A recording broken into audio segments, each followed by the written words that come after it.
Glória a Deus. Véspera de Natal. Momento importante, né? Assim como foi falado aqui, o dia de Natal não seria o dia 25. Alguns historiadores falam que é entre final de março, começo de abril, mas não tem uma data específica. E, falando em celebração, nós vamos lá para João, capítulo 2, a partir do versículo 1. Aliás, eu estou usando a versão NVI aqui, tá bom? Se você puder colocar aí. Evangelho de João, capítulo 2, versículo 1. O texto diz: no terceiro dia houve um casamento em Caná da Galileia. A mãe de Jesus estava ali, e seus discípulos também haviam sido convidados para o casamento. 3. Tendo acabado o vinho, a mãe de Jesus lhes disse: eles não têm mais vinho. Jesus respondeu: que temos nós em comum, mulher? A minha hora ainda não chegou. Sua mãe disse aos serviçais: façam tudo o que eles mandar. Ali perto havia 6 potes de pedra, do tipo usado pelos judeus para as purificações cerimoniais. Em cada pote cabiam entre 80 e 120 litros. Disse Jesus aos serviçais: encha os potes com água. E os encheram até a borda. Então lhes disse: agora levem um pouco ao encarregado da festa. Eles assim fizeram. E o encarregado da festa provou a água que fora transformada em vinho, sem saber de onde este viera, embora o soubesse os serviçais que haviam tirado a água. Então chamou o noivo e disse: todos servem primeiro o melhor vinho, e depois que os convidados já beberam bastante, o vinho inferior é servido. Mas você guardou o melhor até agora. 11. Este sinal milagroso em Caná da Galileia foi o primeiro que Jesus realizou. Revelou assim a sua glória, e os seus discípulos creram nele. O evangelho aqui de João, ele não cita milagres, ele fala de sinais. Jesus fez mais de 7 milagres, mas ele cita somente 7 aqui, porque a tradição na época judaica, o 7 aponta para a perfeição. E o evangelho de João teve um público-alvo. Ele foi escrito principalmente para os judeus e para os gentios. Então, nós estamos falando aqui, o texto fala sobre celebração, sobre casamento, né? E a véspera de Natal hoje é o momento que as famílias se reúnem para festejar, para dar presente, para comer, né? E o primeiro sinal de Jesus foi em um casamento, ou seja, o primeiro milagre de Jesus foi no casamento. Alguém sabe por quê? Será por quê? Que o primeiro milagre de Jesus foi no casamento. Alguém pode me dizer? Pode falar, pessoal, não fique com vergonha não. Alguém sabe me dizer o porquê disso? Exatamente. O Bruno falou ali. É porque a família é um projeto de Deus. Deus, Ele ama a família, Ele ama o projeto que Ele criou. E aí, quais eram os passos para um casamento judaico? O pastor Ribô tem mais autoridade no assunto para falar aqui, mas pedir permissão, tá, pastor Ribô? Mas, primeiro era a escolha. Na verdade, uma escolha entre aspas, né? Porque não era o noivo que escolhia, era o pai do noivo que escolhia. Na verdade, era um casamento arranjado. E se o noivo não gostasse da noiva? Problema. Teria que gostar depois do casamento. Então, depois da escolha, teria o dote. O dote que era o mais interessante. A família do noivo tinha que pagar para o pai da noiva um valor que não era um valor baixo, hein? Era um valor alto. Você imagina os dias de hoje, se o pastor Eri tivesse que pagar dote, hein, pastor? Na verdade, ia pagar um dote do Anthony, ia receber 2 dotes, né? Mas o valor não era baixo. Mas por que esse dote? Esse dote a família guardava para que, se a esposa ficasse divorciada ou ficasse viúva, esse dinheiro servia para sustentá-la. Depois do dote vinha o noivado. O Márcio aqui, ele foi direto para o namoro, foi direto para o casamento, hein? Olha aí. Mas o noivado, na época, era como se fosse um casamento. Tinha uma legalidade contratual.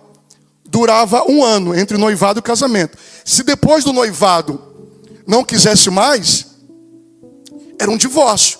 Então, eles levavam muito sério essa questão.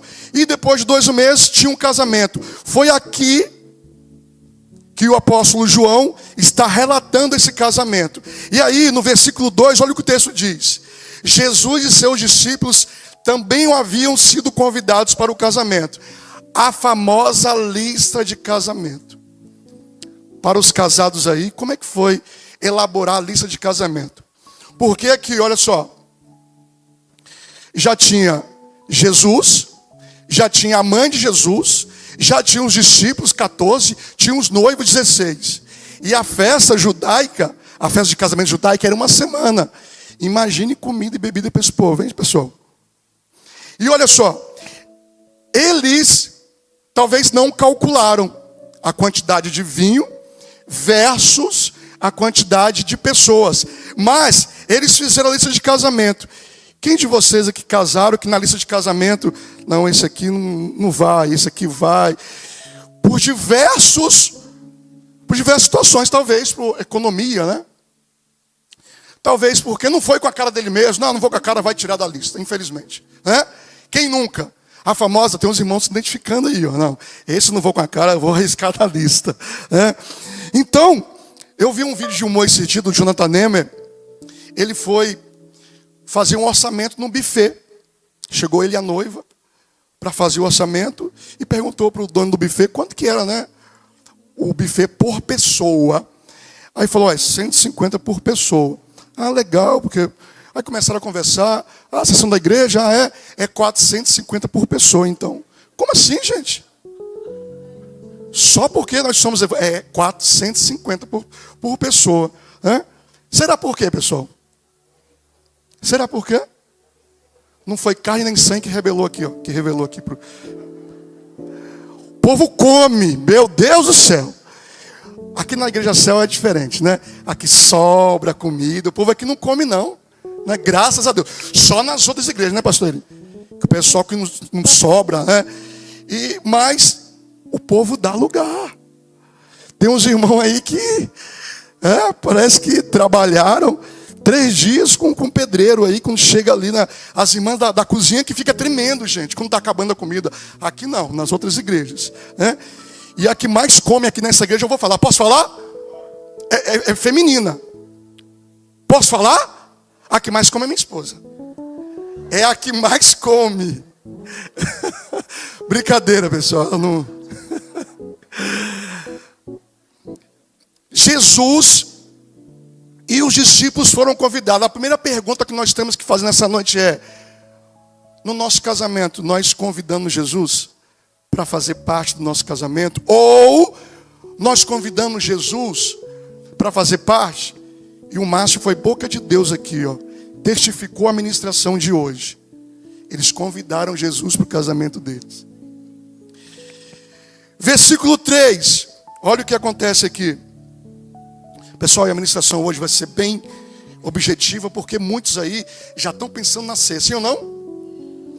Já estão pensando, minha esposa então tá, porque vai chegar as visitas, a família, e tem que estar lá para receber.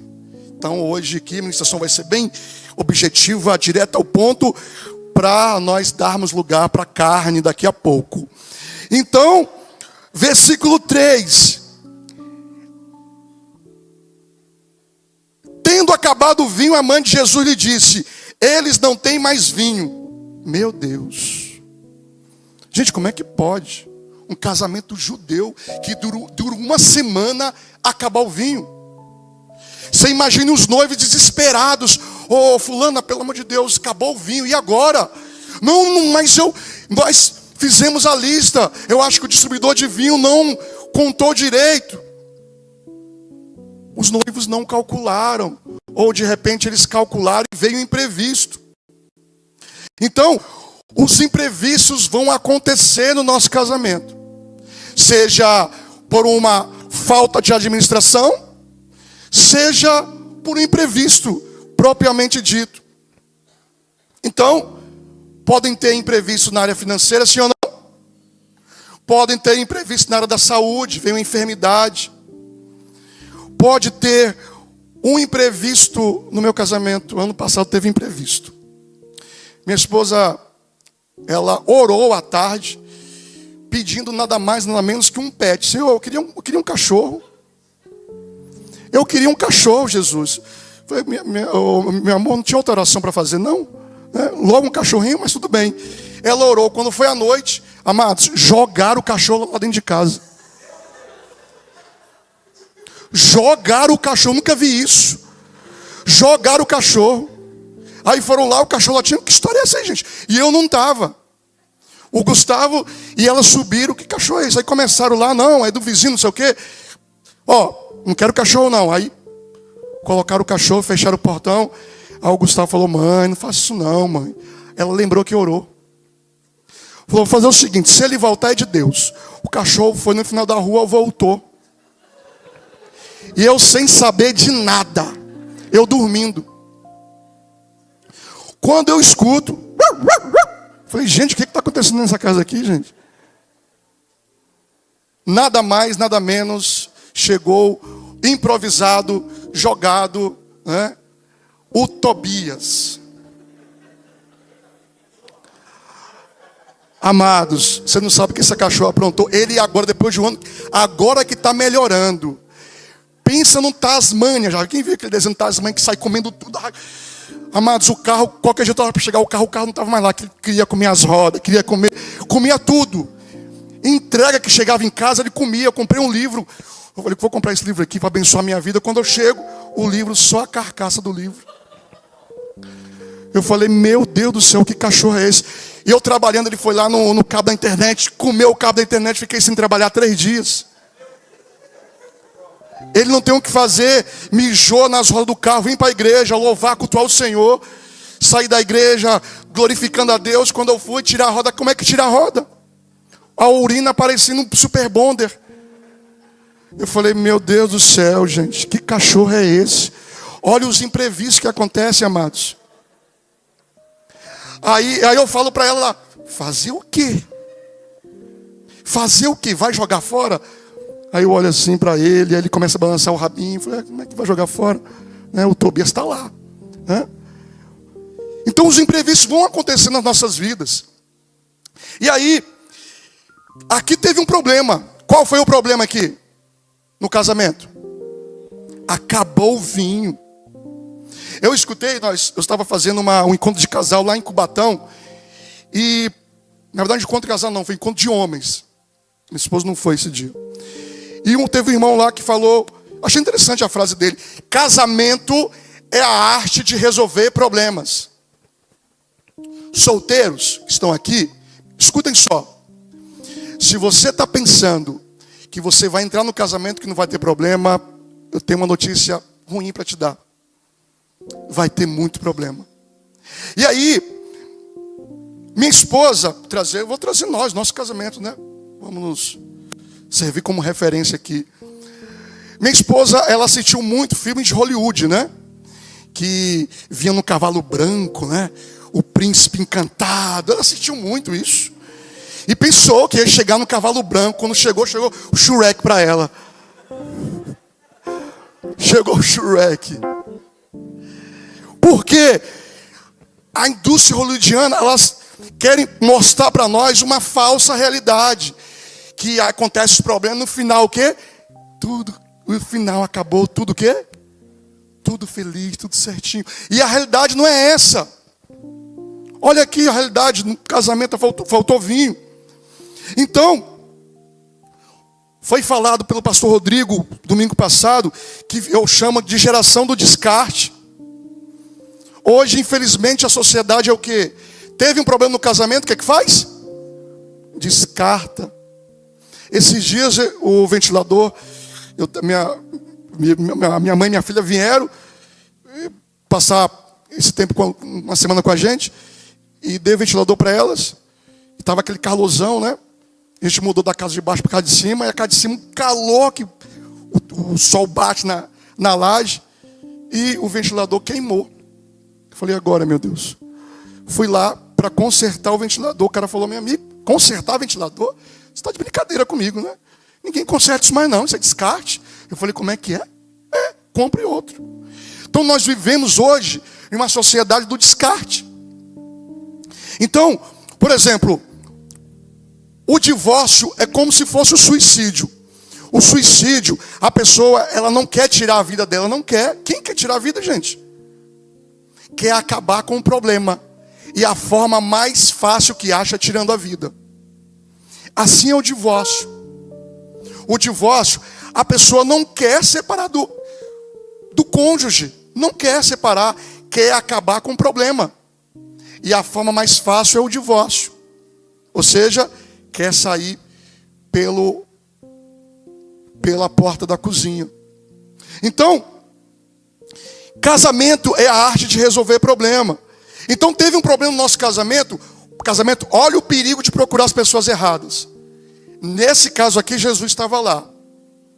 Mas olha o problema de você buscar a pessoa errada para resolver os seus problemas. Por exemplo, a esposa está num conflito conjugal com o casamento, vai para o trabalho e vai desabafar para o amigo. Ela vai estar vulnerável. E o amigo vai começar. E onde vai parar essa conversa? Só Deus. Outro problema, quando leva o problema para a mãe e para o pai. Casamento, o problema tem que ficar ali. Porque se você levar para a mãe ou para o pai vai ver, o pai sempre vai ficar a favor do filho. E vai começar a ficar com ranço do cônjuge do filho. E aí o casal se acerta, o que vai acontecer? O ranço vai continuar. Então tem muitos casais, teve um problema, corre para a mãe, corre para o pai para falar. Outra situação que acontece. Aqui não, tá pessoal? Aqui na Igreja Céu ninguém faz isso. Só nas outras igrejas. Então, outros vão para o Facebook, desabafam no Facebook, né? Leva o problema, o que o Facebook tem a ver? Então, teve problemas? Leva Jesus para o seu casamento em nome de Jesus. Assim como o Márcio falou aqui, que ele levou Jesus para o casamento dele. E aí, primeiro você leva Jesus. Segundo, sim, nós temos os nossos pastores aqui.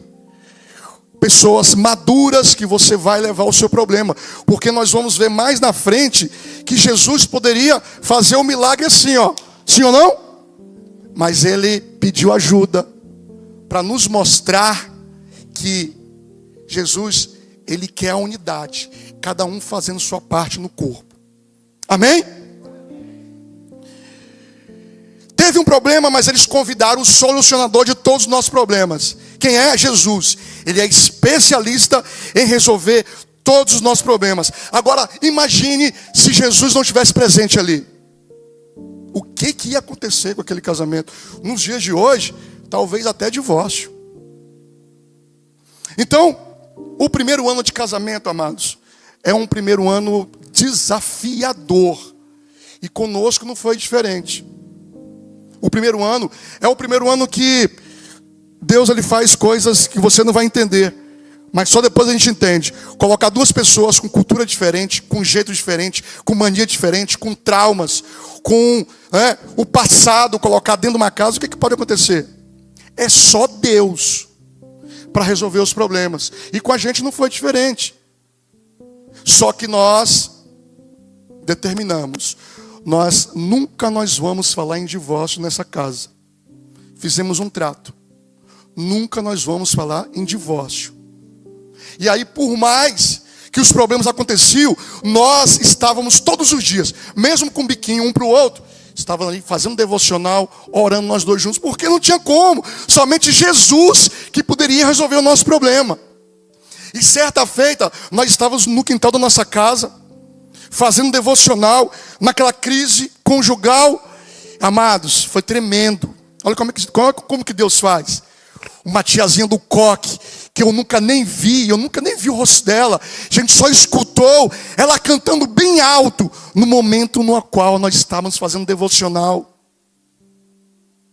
Era até um louvor, tia quieta, tranquiliza. Nós começamos a chorar, porque Deus estava ouvindo nossas aflições, e permitiu uma serva de Deus, que eu nunca vi quem era, cantar bem alto, naquele exato momento, que nós estávamos com um problema no nosso casamento. Versículo 4. Respondeu Jesus: que temos nós em comum, mulher? A minha hora ainda não chegou. Eu acredito, pessoal, nós sabemos que a Bíblia, ela não foi escrita em português. E algumas interpretações trazem, os teólogos de plantão aí vão falar melhor, que tem muitas interpretações que às vezes no português mudam um pouco do original. Eu acredito, aí eu vou falar a minha opinião, eu acredito que Jesus não falou rude com a mãe dele. O texto fala aqui, eu não acredito que Jesus foi rude com a mãe dele, porque ele é a nossa referência. Ele não ia falar de modo rude com a mãe. Mas Jesus falando de forma dura com a mãe, eu vou falar com a minha mãe também. Não, eu não acredito.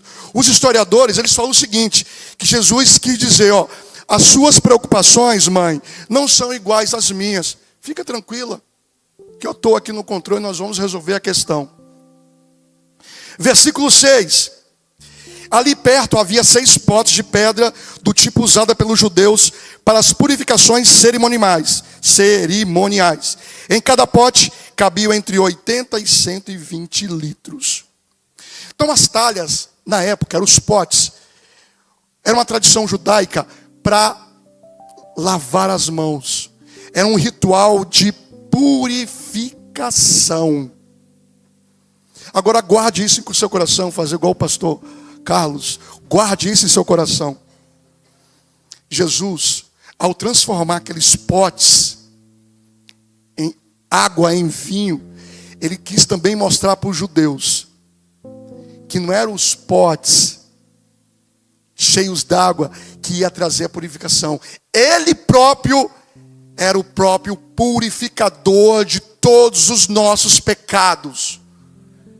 O próprio Jesus quis mostrar isso, que ele purificava os pecados, não as talhas com aquela água.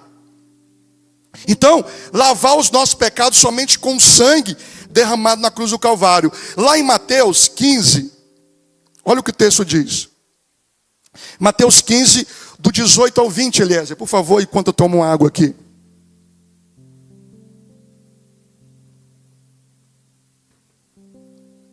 Quem está entendendo aí, pessoal? Amém? Que de repente estou falando aqui, groselha, ninguém está entendendo, não estou entendendo nada. Não estou entendendo nada. Está falando groselha aí. Mas estou entendendo? Amém, glória a Deus. Irmã Zenaide, glória a Deus pela sua vida. Viu o seu vídeo lá, viu? No YouTube. Daqui a pouco está virando uma blogueirinha, viu? Glória a Deus pela sua vida. E vou curtir, vou compartilhar lá, viu? Amei. Glória a Deus pela sua vida. Mateus 15, do 18 ao 20. Conseguem aí? Deixa eu ir lá então. Mateus 15, do 18 ao 20. Olha o que o texto diz aqui, Mas as coisas que saem da boca vêm do coração, e são essas que tornam o homem impuro. Pois do coração saem os maus pensamentos, os homicídios, os adultérios, as imoralidades sexuais, os roubos e os falsos testemunhos. O contexto aqui era que os fariseus estavam questionando Jesus e os discípulos por que não lavavam a mão. Aí Jesus virou para eles, vocês estão enganados. Vocês estão preocupados com o exterior. O que entra vai sair. Vocês têm que ficar preocupados com o que sai da boca de vocês. Então vocês estão muito preocupados com tradições. Estão muito preocupados com essa religiosidade aí desenfreada. Preocupe no que é necessário. Que eu sou o Jesus que vai curar, vai libertar, vai transformar vocês. Mas vocês estão aí focados em tradições, focados em religiosidade. Quando no versículo 8 de João 2, olha o que acontece, pessoal. Coisa linda aqui, olha só. Deixa eu voltar aqui para João 2. Olha o que acontece no versículo 8. Então lhes disse, agora levem um pouco ao encarregado da festa. Jesus transformou água em vinho naquilo que era um problema para aqueles noivos, para aquela festa. Ele transformou aquilo que era impossível para algo possível, que é transformar a água em vinho. Eu não sei qual a transformação que você precisa hoje. Eu não sei se é no seu casamento, eu não sei se é na sua vida, né? Na sua saúde, na sua área financeira. Eu não sei o que é. Mas o Jesus de Caná da Galileia, que transformou água em vinho, Ele está aqui para transformar a tua vida. Ele está aqui para transformar a tua história. Quem crê nisso? Ele está aqui hoje para transformar áreas que para nós pensamos que é impossível. Não, Daniel, não. Essa área, você não está entendendo o que está acontecendo no meu casamento. Você não está entendendo. Daniel, foi um adultério. Deus pode transformar esse adultério que vocês, essa ferida que está sangrando hoje, essa ferida pode estar sangrando, pode estar saindo pus, mas Deus pode transformar essa ferida hoje e que vocês possam testemunhar isso. Essa ferida que está saindo sangue hoje pode ser uma cicatriz para sarar outras feridas. Então eu não sei qual área do seu casamento, qual área da sua vida você está precisando de uma transformação. Mas hoje, o transformador de causas impossíveis está aqui. Amém? Versículo 9. E o encarregado da festa provou a água que fora transformado em vinho, sem saber de onde estivera, embora o soubesse os serviçais, que havia tirado a água. Então chamou o noivo e disse, todos servem primeiro o melhor vinho, e depois que os convidados já beberam bastante, o vinho inferior é servido, mas você guardou o melhor até agora. Então o melhor vinho primeiro, né? Depois que os convidados estavam alegres, né? Já estavam para lá de Bagdá, eles serviam a segunda linha de vinho. Hoje nas festas, o que acontece nas festas hoje? Você vai no churrasco, aqui na Igreja Céu não, tá? Mas você vai em alguns churrascos aí, primeiro eles servem a linguiça. Empantua o povo de linguiça. Depois, a segunda linha, né? Carne de segunda. Por último, deixa uma picanha. Quem já foi em churrasco assim? Só eu, pessoal? Só eu? Então, só que o crime, por exemplo, o crime faz ao contrário. Na época que eu era dependente químico, que eu utilizava cocaína, eles davam a melhor substância primeiro. Depois que o cara já estava para lá, né, chegava e dava a segunda linha, batizado, que eles chamam, em segundo lugar. Mas nesse caso aqui não. Nesse caso o encarregado ficou. Ele falou, como é que pode isso? Serviu o melhor vinho primeiro. Enfim. Muitos não convidaram Jesus para o casamento, nem para a vida. E tem um problema, e aí quer que Jesus resolva o problema. Se fosse nós, seres humanos, eu tinha um amigo em Brasília, amigão mesmo. Ele não me convidou para o casamento dele, eu fiquei muito indignado. Falei, rapaz, que cara traíra. Não me chamou para o casamento.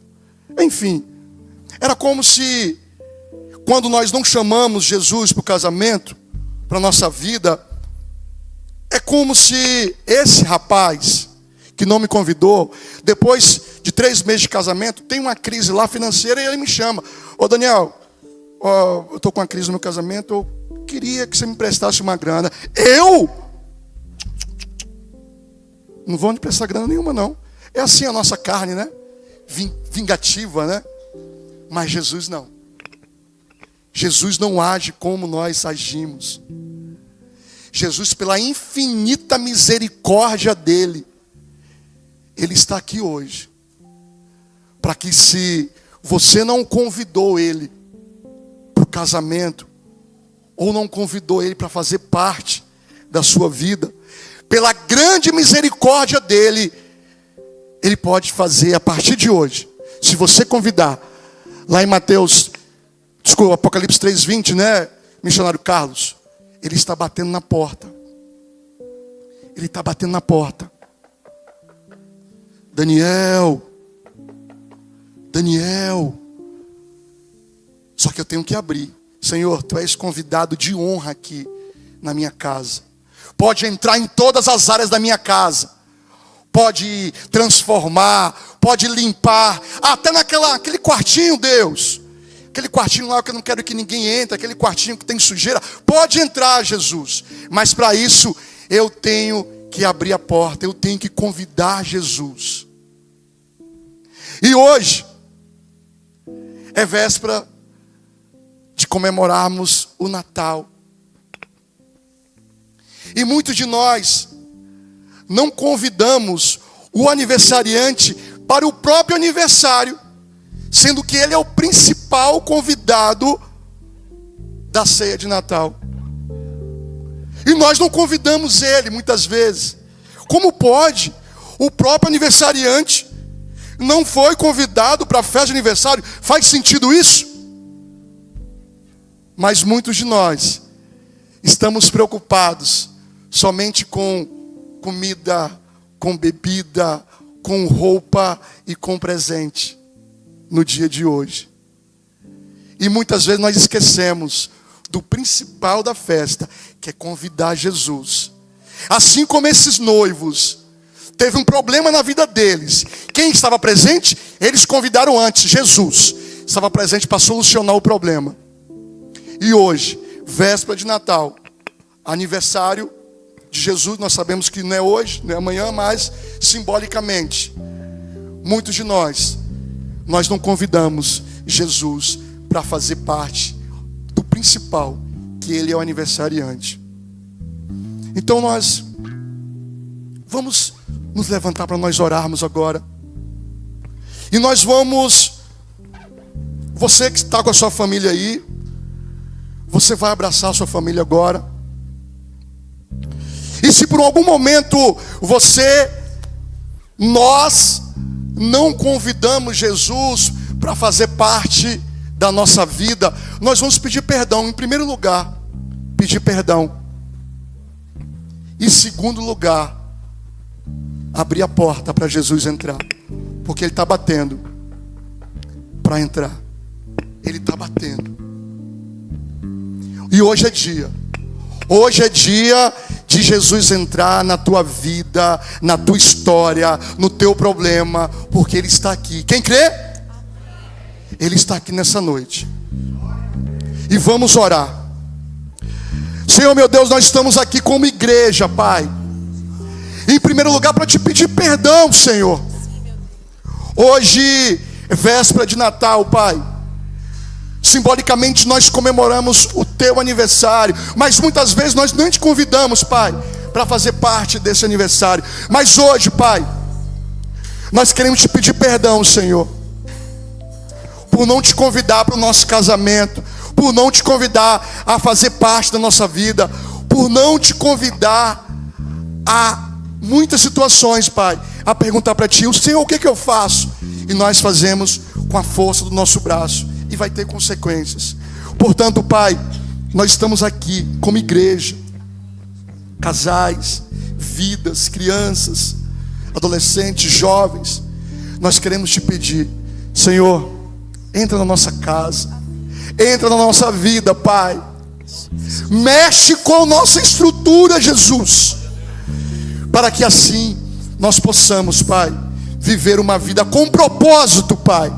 Com propósito, glorificando o teu nome, exaltando o teu nome, porque simbolicamente nós comemoramos, Pai, o teu aniversário. E tu nasceu para nos dar vida eterna e vida em abundância, Jesus. Obrigado, Pai. Obrigado, Pai. Porque se tu não tivesse nascido, nós não estaríamos aqui. Se não fosse a tua misericórdia, o teu amor, o teu perdão, nós não estaríamos aqui, Senhor. Portanto, Pai, faz presente nas nossas vidas, para que, assim como os noivos, Pai, aqui de João 2, tinha um problema, tu estavas lá para solucionar esse problema.